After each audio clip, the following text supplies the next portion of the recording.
ਸੋ ਜਲੰਧਰ ਜ਼ਿਲ੍ਹੇ ਦੇ ਵਿੱਚ ਕੋਵਿਡ 19 ਦੇ ਜਿਹੜੀ ਲੇਟੈਸਟ ਪੋਜੀਸ਼ਨ ਨੂੰ ਲੈ ਕੇ ਮੈਂ ਆਪ ਦੇ ਨਾਲ ਕੁਝ ਗੱਲਾਂ ਸਾਂਝੀਆਂ ਕਰਨਾ ਚਾਹ ਰਿਹਾ ਸੀਗਾ।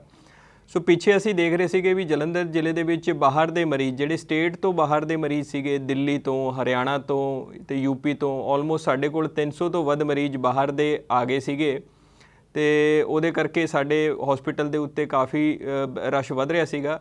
ਬਟ ਹੁਣ ਜਿਹੜੀ ਹੈਗੀ ਹੈ ਅਸੀਂ ਹੋਰ ਹਸਪੀਟਲਸ ਨਾਲ ਤਾਲਮੇਲ ਕਰਕੇ ਸਾਰੇ ਬੈੱਡ ਵਧਾ ਲਏ ਸੀਗੇ।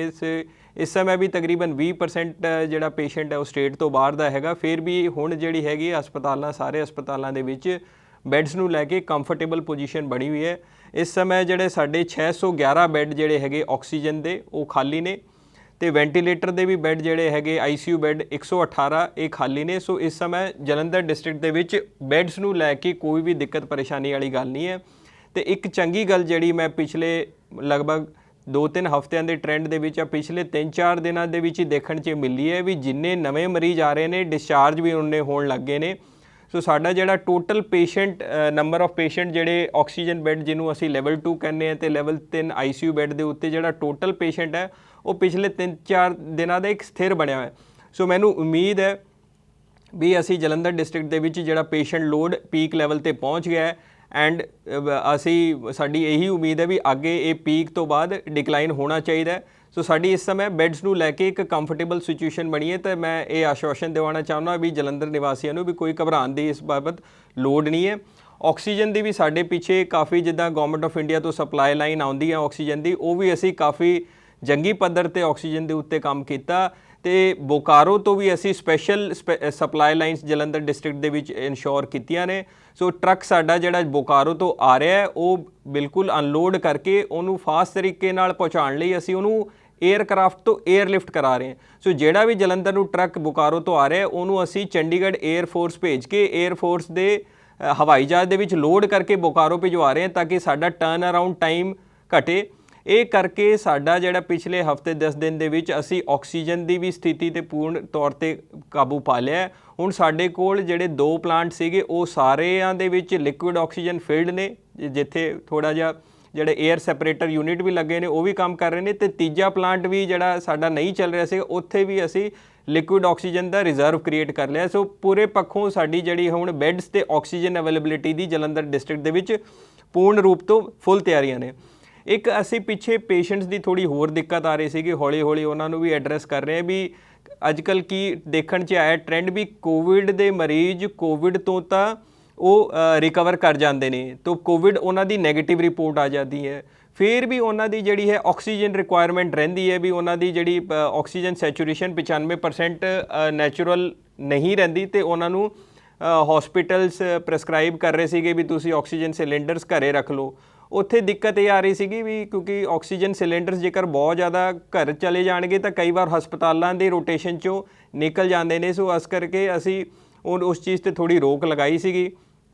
ਹੁਣ ਕੱਲ੍ਹ ਤੋਂ ਇੱਕ ਤਾਂ ਅਸੀਂ ਸਿਸਟਮ ਇਹ ਚਲਾਇਆ ਵੀ ਸਪੈਸ਼ਲ ਸਿਵਲ ਹਸਪਤਾਲ ਦੇ ਵਿੱਚ 30 ਬੈੱਡ ਦਾ ਵਾਰਡ ਐਸਟੈਬਲਿਸ਼ ਕੀਤਾ ਹੈ ਜਿੱਥੇ ਕੋਵਿਡ ਨੈਗੇਟਿਵ ਪੇਸ਼ੈਂਟ ਜਿਹੜੇ ਕੋਵਿਡ ਤੋਂ ਰਿਕਵਰ ਕਰ ਗਏ ਨੇ ਜਿਨ੍ਹਾਂ ਦੀ ਨੈਗੇਟਿਵ ਰਿਪੋਰਟ ਆ ਗਈ ਹੈ ਫਿਰ ਵੀ ਆਕਸੀਜਨ ਸੈਚੂਰੇਸ਼ਨ ਨਹੀਂ ਮੇਨਟੇਨ ਕੀਤੀ, ਉਹ 30 ਬੈੱਡ ਦੀ ਸਪੈਸ਼ਲ ਫੈਸਿਲਿਟੀ ਚਾਲੂ ਕੀਤੀ ਜਿੱਥੇ ਅਸੀਂ ਆਕਸੀਜਨ ਕੌਨਸਨਟ੍ਰੇਟਰ ਰੱਖ ਕੇ ਉਹਨਾਂ ਦਾ ਉੱਥੇ ਜਿੰਨੇ ਮਰਜ਼ੀ ਦਿਨ ਐਕਸਟਰਾ ਰਹੋ, ਫ੍ਰੀ ਖਾਣਾ ਵੀ ਮੁਹੱਈਆ ਕਰਾਇਆ ਜਾਊਗਾ ਤੇ ਆਕਸੀਜਨ ਕੌਨਸਨਟ੍ਰੇਟਰ ਦੇ ਥਰੂ ਉਹਨਾਂ ਦੀ ਜਿਹੜੀ ਆਕਸੀਜਨ ਸੈਚੂਰੇਸ਼ਨ ਵੀ ਮੇਨਟੇਨ ਕੀਤੀ ਜਾਊਗੀ। ਅੱਜ ਅਸੀਂ ਇੱਕ ਹੋਰ ਨਵਾਂ ਉਪਰਾਲਾ ਡਿਸਟ੍ਰਿਕਟ ਰੈੱਡ ਕਰਾਸ ਸੁਸਾਇਟੀ ਦੇ ਥਰੂ ਲਾਂਚ ਕਰਨ ਲੱਗੇ ਹਾਂ ਜਿਹਦੇ ਵਿੱਚ ਅਸੀਂ ਆਕਸੀਜਨ ਕੌਨਸਨਟ੍ਰੇਟਰ ਘਰ ਲਈ ਵੀ ਦੇਵਾਂਗੇ। ਸੋ ਉਹਦੇ ਵਿੱਚ ਮੋਡਸ ਆਪਰੈਂਡੀ ਜਾਂ ਕਰਨ ਦਾ ਤਰੀਕਾ ਇਹ ਰਹੂਗਾ ਵੀ ਜਿਹੜਾ ਹਸਪੀਟਲ ਪ੍ਰੈਸਕ੍ਰਾਈਬ ਕਰਦਾ ਹੈ ਇੱਕ ਤਾਂ ਉਹਦੀ ਪ੍ਰੈਸਕ੍ਰਿਪਸ਼ਨ ਦੀ ਸਲਿੱਪ ਸਾਨੂੰ ਚਾਹੀਦੀ ਹੋਊਗੀ, ਉਹ ਅਸੀਂ ਜਿਹੜਾ ਹੈਗਾ ਸੈਕਟਰੀ ਰੈੱਡ ਕਰਾਸ ਨੂੰ ਉਹਦਾ ਇੰਚਾਰਜ ਬਣਾਇਆ, ਉੱਥੇ ਅਸੀਂ 30 ਆਕਸੀਜਨ ਕੌਨਸਨਟ੍ਰੇਟਰ ਦੇਵਾਂਗੇ ਤਾਂ ਕਿ ਜਿਹੜਾ ਹਸਪੀਟਲ ਦੀ ਇਹ ਜ਼ਿੰਮੇਵਾਰੀ ਹੋਏਗੀ ਵੀ ਉਹ ਆਪਣਾ ਕੋਈ ਇੱਕ ਨਰਸਿੰਗ ਸਟਾਫ ਜਿਹੜਾ ਇਹਦੇ ਵਿੱਚ ਟ੍ਰੇਨਡ ਹੋ ਘਰੇ ਜਾ ਕੇ ਪੇਸ਼ੈਂਟ ਦੇ ਉਹ ਸੈਟਅਪ ਕਰਾ ਕੇ ਚਲਾ ਕੇ ਆ ਜਾਵੇ।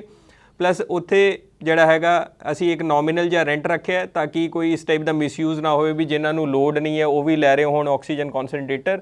ਸੋ ਉਹ ਅਸੀਂ ਫੈਸਿਲਿਟੀ ਚਾਲੂ ਕਰਨ ਲੱਗੇ ਤਾਂ ਕਿ ਮਰੀਜ਼ਾਂ ਨੂੰ ਘਰੇ ਹੀ ਆਕਸੀਜਨ ਪਹੁੰਚਾਈ ਜਾ ਸਕੇ। ਤੇ ਇਹਦੇ ਵਿੱਚ ਸਿਰਫ ਉਹਨਾਂ ਨੂੰ ਇਹ ਧਿਆਨ ਰੱਖਣਾ ਪਏਗਾ ਵੀ ਕੋਈ ਇਲੈਕਟ੍ਰਿਸਿਟੀ ਦਾ ਬੈਕਅਪ ਜ਼ਰੂਰ ਹੋਵੇ, ਜੇਕਰ ਲਾਈਟ ਚਲੀ ਜਾਂਦੀ ਹੈ ਤਾਂ ਉੱਥੇ ਕੋਈ UPS ਦਾ ਪ੍ਰਬੰਧ ਜਾਂ ਕੋਈ ਜਨਰੇਟਰ ਦਾ ਪ੍ਰਬੰਧ ਹੋਵੇ। ਐਂਡ ਅਸੀਂ ਸੈਕਟਰੀ ਰੈੱਡ ਕਰਾਸ ਨੂੰ ਇਹ ਵੀ ਕਿਹਾ ਵੀ ਜੇਕਰ ਕੁਝ ਐਮਰਜੈਂਸੀ ਸਿਲੰਡਰ ਵੀ ਰਿਜ਼ਰਵ ਰੱਖੋ ਵੀ ਜਿਨ੍ਹਾਂ ਦੇ ਆਕਸੀਜਨ ਕਨਸੈਂਟਰੇਟਰ ਚੱਲ ਰਹੇ ਨੇ, ਕੋਈ ਇਸ ਟਾਈਪ ਦਾ ਬੈਕਅਪ ਦਾ ਇਸ਼ੂ ਆਉਂਦਾ ਤਾਂ ਇਮੀਡੀਏਟਲੀ ਉੱਥੇ ਆਕਸੀਜਨ ਸਿਲੰਡਰ ਵੀ ਮੁਹੱਈਆ ਕਰਾਇਆ ਜਾਵੇ। ਸੋ ਇਹ ਅਸੀਂ ਹੋਰ ਜਿਹੜੀ ਸਾਡੇ ਕੋਲ ਕੰਪਲੇਂਟਸ ਆ ਰਹੀਆਂ ਨੇ, ਡਿਮਾਂਡਸ ਆ ਰਹੀਆਂ ਨੇ, ਉਹਨੂੰ ਐਡਰੈਸ ਕਰਨ ਲਈ ਹੋਰ ਇਸ ਟਾਈਪ ਦੇ ਉਪਰਾਲੇ ਅਸੀਂ ਲਗਾਤਾਰ ਕਰ ਰਹੇ ਹਾਂ। ਰੈਸਟ੍ਰਿਕਸ਼ਨਸ ਨੂੰ ਵੀ ਲੈ ਕੇ ਜਿਹੜੇ ਮੈਂ ਦੇਖ ਰਿਹਾ ਹੋਰ ਅਸੀਂ ਜਲੰਧਰ ਦੇ ਵਿੱਚ ਵੱਧ ਤੋਂ ਵੱਧ ਜਿਹੜੀ ਛੂਟ ਦਿੱਤੀਆਂ ਨੇ। ਜਿਹੜੀ ਨਾਨ ਐਸੈਂਸ਼ੀਅਲ ਦੁਕਾਨਾਂ ਨੇ ਉਹ ਵੀ 3 ਵਜੇ ਤੱਕ ਖੁੱਲ੍ਹੀਆਂ ਰਹਿੰਦੀਆਂ ਨੇ। ਮੈਂ ਦੇਖ ਰਿਹਾ ਸੀਗਾ ਜਿੱਦਾਂ ਲੁਧਿਆਣੇ ਸਾਰਾ ਕੁਝ 12 ਵਜੇ ਬੰਦ ਹੋ ਜਾਂਦਾ ਹੈ। ਅੰਮ੍ਰਿਤਸਰ ਦੇ ਵਿੱਚ ਵੀ ਜਿਹੜੇ ਔਡ ਈਵਨ ਜਾਂ ਲੈਫਟ ਰਾਈਟ ਦਾ ਸਿਸਟਮ ਹੈ, ਅਸੀਂ ਨਾਨ ਐਸੈਂਸ਼ੀਅਲ ਕੈਟੇਗਰੀਜ਼ ਨੂੰ ਛੂਟ ਦਿੱਤੀਆਂ ਨੇ ਤਾਂ ਕਿ ਛੋਟੇ ਦੁਕਾਨਦਾਰਾਂ ਦਾ ਹੋਰ ਨੁਕਸਾਨ ਨਾ ਹੋਵੇ। ਅਸੀਂ ਪ੍ਰਾਈਵੇਟ ਆਫਿਸਿਸ ਵੀ ਸਾਰੇ ਦਿਨ ਅਲਾਓ ਕੀਤੇ ਹੈ, ਜਿਹੜੇ 9 ਤੋਂ 3 ਜਿਹੜੇ ਆ all days of the weekend lockdown ਨੂੰ ਛੱਡ ਕੇ। ਸੋ ਕੁਝ ਡਿਮਾਂਡ ਸਾਡੇ ਕੋਲ ਹੋਰ ਆ ਰਹੀਆਂ ਨੇ, ਜਿੱਦਾਂ ਮੈਰਿਜ ਪੈਲੇਸ ਨੂੰ ਲੈ ਕੇ ਹੈ ਵੀ ਸ਼ਾਦੀ ਦੀ ਲਿਮਿਟ ਵਧਾ ਦਿੱਤੀ ਜਾਵੇ। ਟੈਕਸੀ ਆਪਰੇਟਰਸ ਨੂੰ ਵੀ ਦਿੱਕਤ ਹੈ ਕਿਉਂਕਿ ਉੱਥੇ ਵੀ ਹੈ। ਸੋ ਅਸੀਂ ਇਹ ਮੈਂ ਕਲੀਅਰ ਕਰਨਾ ਚਾਹੁੰਦਾ ਕਿ ਸਟੇਟ ਗਵਰਨਮੈਂਟ ਨੇ ਹਲੇ ਬਾਕੀ ਰੈਸਟ੍ਰਿਕਸ਼ਨਸ ਦੇ ਉੱਤੇ ਸਾਡੇ ਤੇ ਨਹੀਂ ਇਜਾਜ਼ਤ ਦਿੱਤੀ ਸਾਨੂੰ ਹੋਰ ਰਿਲੈਕਸੇਸ਼ਨ ਦੇਣ ਦੀ। ਉਹ ਜਿੱਦਾਂ ਵੀ ਸਾਡਾ ਰਾਬਤਾ ਕਾਇਮ ਹੁੰਦਾ ਸਟੇਟ ਗਵਰਨਮੈਂਟ ਦੇ ਨਾਲ, ਅਸੀਂ ਇਹ ਫੀਡਬੈਕ ਲੈ ਕੇ ਜਾਵਾਂਗੇ ਕਿਉਂਕਿ ਕੇਸਿਸ ਹਲੇ ਪੰਜਾਬ ਦੇ ਵਿੱਚ ਓਵਰਆਲ ਹਲੇ ਪੀਕ ਨਹੀਂ ਕੀਤੇ ਹੈ ਅਤੇ ਸ਼ਾਇਦ ਉੱਥੇ ਇਹ ਕੰਸਰਨ ਬਣਿਆ ਹੋਇਆ ਕਿਤੇ ਕੋਈ ਹੋਰ ਪਾਸੇ ਕੇਸਿਸ ਵੱਧ ਨਾ ਜਾਣ। ਤਾਂ ਇਸ ਕਰਕੇ ਪਰ ਅਸੀਂ ਡਿਮਾਂਡ ਜਿਹੜੀ ਹੈ ਬਾਕੀ ਸੈਕਸ਼ਨਸ ਦੀ ਵੀ ਅਸੀਂ ਰੱਖ ਰਹੇ ਹਾਂ। ਜੇਕਰ ਕੋਈ ਹੋਰ ਤੁਹਾਡੀ ਵੀ ਡਿਮਾਂਡ ਹੈ, ਤੁਸੀਂ ਵੀ ਇੱਥੇ ਖਾਸ ਕਰ ਜਿਹੜਾ ਸਾਡਾ ਡਿਸਟ੍ਰਿਕਟ ਐਡਮਿਨਿਸਟ੍ਰੇਸ਼ਨ ਦਾ ਫੇਸਬੁੱਕ 'ਤੇ ਜਿੱਥੇ ਅਪਲੋਡ ਹੁੰਦਾ ਉੱਥੇ ਤੁਸੀਂ ਕਮੈਂਟ ਸੈਕਸ਼ਨ ਦੇ ਵਿੱਚ ਆਪਣੀ ਡਿਮਾਂਡ ਰੱਖ ਸਕਦੇ ਹੋ, ਅਸੀਂ ਉਹਨੂੰ ਵੀ ਟੇਕਅਪ ਕਰਾਂਗੇ। ਸੋ ਕੁਝ ਵੈਕਸੀਨੇਸ਼ਨਸ ਨੂੰ ਲੈ ਕੇ ਵੀ ਕੰਸਰਨ ਸੀਗੇ ਕਿਉਂਕਿ ਇਹ ਗੱਲ ਠੀਕ ਹੈ ਵੀ ਜਿਹੜੀ ਅਸੀਂ ਪੰਜਾਬ ਗਵਰਨਮੈਂਟ ਤੋਂ ਡਿਮਾਂਡ ਗਵਰਨਮੈਂਟ ਆਫ ਇੰਡੀਆ ਨੂੰ ਭੇਜ ਰਹੇ ਹਾਂ ਉਹ ਪੂਰੀ ਨਹੀਂ ਮਿਲ ਰਹੀ ਹੈ, ਉਹ ਆਲਮੋਸਟ 1/3 ਹੀ ਮਿਲ ਰਹੀ ਹੈ। ਸੋ ਇਸ ਕਰਕੇ ਉਹ ਡਿਸਟ੍ਰਿਕਟਸ ਨੂੰ ਵੀ ਤਕਰੀਬਨ 1/3 ਡਿਮਾਂਡ ਹੀ ਦੇ ਅਗੇਂਸਟ ਹੀ ਮਿਲ ਰਹੀ ਹੈ। ਸੋ ਅਸੀਂ ਸਾਨੂੰ ਆਲਮੋਸਟ 15-16 ਹਜ਼ਾਰ ਵੈਕਸੀਨਸ ਮਿਲਦੀਆਂ ਨੇ ਹਰ ਤੀਜੇ ਦਿਨ, ਪਰ ਜਿਹੜੀ ਸਾਡੀ ਆਰਾਮ ਨਾਲ ਅਸੀਂ 10 ਹਜ਼ਾਰ ਦੇ ਆਸ-ਪਾਸ ਤਾਂ ਡੇਲੀ ਲੱਗ ਜਾਂਦੀਆਂ ਨੇ। ਸੋ ਇਸ ਕਰਕੇ ਉਹ ਜ਼ਰੂਰ ਦਿੱਕਤ ਆ ਰਹੀ ਹੈ, ਬਟ ਇਹ ਅਸੀਂ ਗਵਰਨਮੈਂਟ ਆਫ ਇੰਡੀਆ ਨਾਲ ਲਗਾਤਾਰ ਟੇਕਅਪ ਕਰ ਰਹੇ ਹਾਂ ਵੀ ਪੰਜਾਬ ਦਾ ਕੋਟਾ ਵਧਾਇਆ ਜਾਵੇ। ਸੋ ਉਸ ਦੇ ਉੱਤੇ ਪੂਰਾ ਉਪਰਾਲਾ ਲੱਗੇ ਹੋਏ ਆ। ਅਤੇ ਇਹ ਵੀ ਅਸੀਂ ਇੱਥੇ ਮੈਂ ਕਲੀਅਰ ਕਰਨਾ ਚਾਹੁੰਦਾ ਵੀ ਕਿਸੇ ਦੇ ਫਸਟ ਡੋਜ਼ ਲੱਗੀ ਹੈ ਤਾਂ 6 ਹਫ਼ਤੇ ਤੋਂ 2 ਮਹੀਨੇ ਵੀ ਹੋ ਜਾਂਦੇ, 2.25 ਮਹੀਨੇ ਵੀ ਹੋ ਜਾਂਦੇ, ਤਾਂ ਕੋਈ ਐਡਵਰਸ ਰਿਐਕਸ਼ਨ ਵਾਲੀ ਕੋਈ ਘਬਰਾਉਣ ਵਾਲੀ ਲੋੜ ਨਹੀਂ ਹੈ। ਜਿੱਦਾਂ ਵੀ ਸਾਡੇ ਕੋਲ ਹੁਣ ਸਪਲਾਈ ਕਿਉਂਕਿ ਘੱਟ ਆ ਰਹੀ ਹੈ ਪਿੱਛੇ ਤੋਂ, ਅਤੇ ਇਹ ਅਸੀਂ ਪ੍ਰਾਇਰਟਾਈਜ਼ ਕਰਾਂਗੇ ਵੀ ਜਿਨ੍ਹਾਂ ਦੀ ਦੂਜੀ ਡੋਜ਼ ਲੱਗਣੀ ਹੈ ਉਹਨਾਂ ਨੂੰ ਪ੍ਰਾਇਰਟੀ ਦੇ ਆਧਾਰ 'ਤੇ ਕਲੀਅਰ ਕੀਤਾ ਜਾਵੇ ਤਾਂ ਕਿ ਜਿਹੜਾ ਉਹ ਬੂਸਟਰ ਡੋਜ਼ ਹੈ ਉਹਦਾ ਜ਼ਿਆਦਾ ਪ੍ਰਭਾਵ ਪੈ ਸਕੇ। ਇਸ ਤੋਂ ਇਲਾਵਾ ਜਿਹੜੀ ਹੋਰ ਸਾਨੂੰ ਹੌਸਪੀਟਲ ਬੈੱਡ ਅਵੇਲੇਬਿਲਿਟੀ ਹੈ, ਮੈਂ ਦੱਸਿਆ ਤੁਹਾਨੂੰ ਇਹ ਸਾਡੀ ਸਾਰੀ ਸਫੀਸ਼ੀਐਂਟ ਹੈ। ਤੁਸੀਂ ਜਿਹੜਾ ਸਾਡਾ ਹੈਲਪਲਾਈਨ ਨੰਬਰ ਹੈ 222 44 17, ਇਸ ਦੇ ਉੱਤੇ ਕਦੇ ਵੀ ਕਾਲ ਕਰਕੇ ਹੌਸਪੀਟਲ ਬੈੱਡ ਪੁੱਛ ਸਕਦੇ ਹੋ। ਤੁਸੀਂ ਸਾਡੀ ਡਿਸਟ੍ਰਿਕਟ ਐਡਮਿਨਿਸਟ੍ਰੇਸ਼ਨ ਜਲੰਧਰ ਦੀ ਵੈਬਸਾਈਟ ਜਿਹੜੀ ਹੈਗੀ ਉਸ ਦੇ ਉੱਤੇ ਜਾ ਕੇ jalandhar.nic.in ਉਸ ਦੇ ਉੱਤੇ ਵੀ ਹੌਸਪੀਟਲ ਬੈੱਡ ਦਾ PDF ਡੇਲੀ ਅਪਲੋਡ ਹੁੰਦਾ ਹੈ ਸ਼ਾਮ ਨੂੰ ਵੀ ਕਿਸ ਹੌਸਪੀਟਲ ਦੇ ਵਿੱਚ ਕਿੰਨੇ ਬੈੱਡ ਖਾਲੀ ਨੇ, ਉੱਥੋਂ ਤੁਸੀਂ ਕਲੀਅਰ ਕਰ ਸਕਦੇ ਹੋ।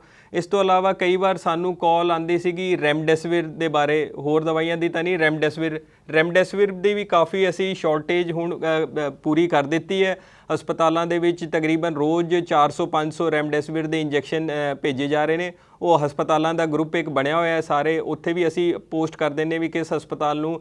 ਸੋ ਬਾਈ and large ਰੈਮਡੈਸਿਵਿਰ the we position comfortable ਹੈ। ਫਿਰ ਵੀ ਕਿਸੇ ਨੂੰ ਕੋਈ ਰੈਮਡੈਸਿਵਿਰ ਦੀ ਸ਼ਾਰਟੇਜ ਆਉਂਦੀ ਹੈ ਤਾਂ 222 44 17 ਦੇ ਉੱਤੇ ਤੁਸੀਂ ਪੁੱਛ ਸਕਦੇ ਹੋ, ਅਸੀਂ ਜ਼ਰੂਰ ਉੱਥੇ ਪਹੁੰਚਾ ਦੇਵਾਂਗੇ ਰੈਮਡੈਸਿਵਿਰ। ਇਸ ਤੋਂ ਇਲਾਵਾ ਕਈ ਵਾਰ ਇੱਕ ਇੰਜੈਕਸ਼ਨ ਹੋਰ ਬੜਾ ਰੇਅਰ ਸਰਕਮਸਟੈਂਸਿਸ ਦੇ ਵਿੱਚ ਲੱਗਦਾ ਜਿਹਦਾ ਨਾਮ ਹੈ ਟੋਸੀਲੀਜ਼ੂਮਾਬ। ਟੋਸੀਲੀਜ਼ੂਮਾਬ ਦੀ ਜ਼ਰੂਰ ਗਵਰਨਮੈਂਟ ਆਫ ਇੰਡੀਆ ਤੋਂ ਜਿਹੜੀ ਸਪਲਾਈ ਕੰਟਰੋਲਡ ਹੁੰਦੀ ਹੈ ਬੜੀ ਲਿਮਿਟਿਡ ਆਉਂਦੀ ਹੈ, ਤਾਂ ਇਸ ਕਰਕੇ ਹਰ ਕੇਸ ਦੇ ਵਿੱਚ ਉਹ ਟੋਸੀਲੀਜ਼ੂਮਾਬ ਜਿਹੜੀ ਹੈ ਅਵੇਲੇਬਿਲਿਟੀ ਕਰਾਉਣਾ ਔਖਾ ਹੋ ਰੱਖਿਆ ਹੈ। ਪਰ ਉਹਦੇ 2 ਆਲਟਰਨੇਟਿਵ ਹੈ ਜੇਕਰ ਉਹ ਡਾਕਟਰਸ ਪ੍ਰੈਸਕ੍ਰਾਈਬ ਕਰਦੇ ਨੇ, ਇੱਕ ਇਟੋਲੀਜ਼ੂਮਾਬ ਹੈ ਅਤੇ ਦੂਜਾ ਉਹਦਾ ਬੇਵਾਸੀਜ਼ੂਮਾਬ ਕਰਕੇ ਇੱਕ ਇੰਜੈਕਸ਼ਨ ਉਹਦਾ ਰਿਪਲੇਸਮੈਂਟ 'ਚ ਦਿੰਦੇ ਨੇ। ਉਹ ਅਸੀਂ ਜ਼ਰੂਰ ਇੱਧਰ ਉੱਧਰੋਂ ਅਰੇਂਜ ਕਰਕੇ ਜ਼ਰੂਰ ਜਿਹੜੀ ਸਾਨੂੰ ਕੋਈ ਡਿਸਟ੍ਰੈਸ ਕਾਲ ਆਉਂਦੀ ਹੈ ਤਾਂ ਅਸੀਂ ਬੇਵਾਸੀਜ਼ੂਮਾਬ ਹੋਰ ਸਪਲਾਇਰਸ ਕੋਲ ਅਵੇਲੇਬਲ ਸੀਗੀ, ਬਟ ਇਹ ਕਿਉਂਕਿ ਐਜ਼ ਪਰ ਪ੍ਰੋਟੋਕੋਲ ਡਾਕਟਰ ਹੀ ਦੇਖ ਸਕਦੇ ਨੇ ਵੀ ਇਹ ਰਿਪਲੇਸਮੈਂਟ 'ਚ ਜੇਕਰ ਉਹ ਪ੍ਰੈਸਕ੍ਰਾਈਬ ਕਰਦੇ ਨੇ ਤਾਂ ਉਹ ਅਸੀਂ ਜ਼ਰੂਰ ਟਰਾਈ ਕਰਦੇ। ਸੋ ਇਹਦਾ ਟੋਸੀਲੀਜ਼ੂਮਾਬ ਦਾ ਤਾਂ ਨਹੀਂ, ਬਟ ਬੇਵਾਸੀਜ਼ੂਮਾਬ ਦੀ ਇੰਜੈਕਸ਼ਨ ਜਿਹੜੇ ਰਿਪਲੇਸਮੈਂਟ ਹੈ ਉਹ ਵੀ ਅਸੀਂ 222 44 17 'ਤੇ ਤੁਸੀਂ ਫ਼ੋਨ ਕਰ ਸਕਦੇ ਹੋ ਕਿਉਂਕਿ ਉਹਦੀ ਅਵੇਲੇਬਿਲਿਟੀ ਹਲੇ ਵੀ ਥੋੜ੍ਹੀ ਠੀਕ ਬਣੀ ਹੋਈ, ਤਾਂ ਅਸੀਂ ਇੱਧਰ ਉੱਧਰੋਂ ਹਰ ਹੀਲੇ ਕੋਸ਼ਿਸ਼ ਕਰਕੇ ਜ਼ਰੂਰ ਇਨਸ਼ੋਰ ਕਰਾਵਾਂਗੇ ਵੀ ਜਲੰਧਰ ਨਿਵਾਸੀਆਂ ਨੂੰ ਇਹ ਇੰਜੈਕਸ਼ਨ ਵੀ ਮਿਲ ਜਾਵੇ ਜਿਹੜਾ ਕਿ ਅਦਰਵਾਈਜ਼ ਬੜਾ ਰੇਅਰ ਹੈ। ਅਤੇ ਇਹ ਬਾਈ ਐਂਡ ਲਾਰਜ ਮੈਂ ਗੱਲਾਂ ਸਾਂਝੀਆਂ ਕਰਨਾ ਚਾਹ ਰਹੀ ਸੀਗੇ। ਸੋ ਮੈਨੂੰ ਉਮੀਦ ਹੈ ਵੀ ਸਾਡਾ ਜਿਹੜਾ ਹੈਗਾ ਇਸ ਹਫ਼ਤੇ 10 ਦਿਨਾਂ ਦੇ ਵਿੱਚ ਟ੍ਰੈਂਡ ਪੂਰਾ ਕਲੀਅਰ ਹੋ ਜਾਣਾ ਚਾਹੀਦਾ ਐਂਡ ਸ਼ਾਇਦ ਪੇਸ਼ੈਂਟ ਪੀਕ ਕਰਕੇ ਡਿਕਲਾਈਨਿੰਗ ਮੋਡ ਦੇ ਵਿੱਚ ਆ ਜਾਣ। ਤਾਂ ਮੇਰੀ ਆਹੀ ਲਾਸਟ ਅਪੀਲ ਹੈ ਵੀ ਆਪਾਂ ਨੂੰ ਰੈਸਟ੍ਰਿਕਸ਼ਨਸ ਵੀ ਕਾਫੀ ਅਸੀਂ ਰਿਲੈਕਸੇਸ਼ਨ ਵੱਧ ਤੋਂ ਵੱਧ ਜਲੰਧਰ ਡਿਸਟ੍ਰਿਕਟ ਦੇ ਵਿੱਚ ਦਿੱਤੀਆਂ ਨੇ। ਸੋ ਆਪਾਂ ਜਿੰਨੀ ਵੱਧ ਤੋਂ ਵੱਧ ਪ੍ਰੀਕਾਸ਼ਨ ਦੇ ਵਿੱਚ ਇਹਨੂੰ ਕਰ ਸਕਦੇ ਹਾਂ ਉਹ ਕਰੀਏ, ਤਾਂ ਕਿ ਅਸੀਂ ਸਾਨੂੰ ਐਨੇਬਲ ਕਰੂਗਾ ਵੀ ਜਿੱਦਾਂ ਕੇਸਿਸ ਘਟਣਗੇ ਅਸੀਂ ਹੋਰ ਵੱਧ ਤੋਂ ਵੱਧ ਰਿਲੈਕਸੇਸ਼ਨ ਦੇਵਾਂਗੇ। ਐਂਡ ਇਹੀ ਮੈਂ ਅਰਦਾਸ ਕਰਦਾ ਰੱਬ ਅੱਗੇ ਵੀ ਅਸੀਂ ਇੱਕ 24 ਘੰਟੇ ਦੁਬਾਰਾ ਸਾਰਾ ਸਿਸਟਮ ਖੋਲੀਏ। ਸੋ ਧੰਨਵਾਦ ਸਾਰਿਆਂ ਦਾ ਬਹੁਤ ਬਹੁਤ।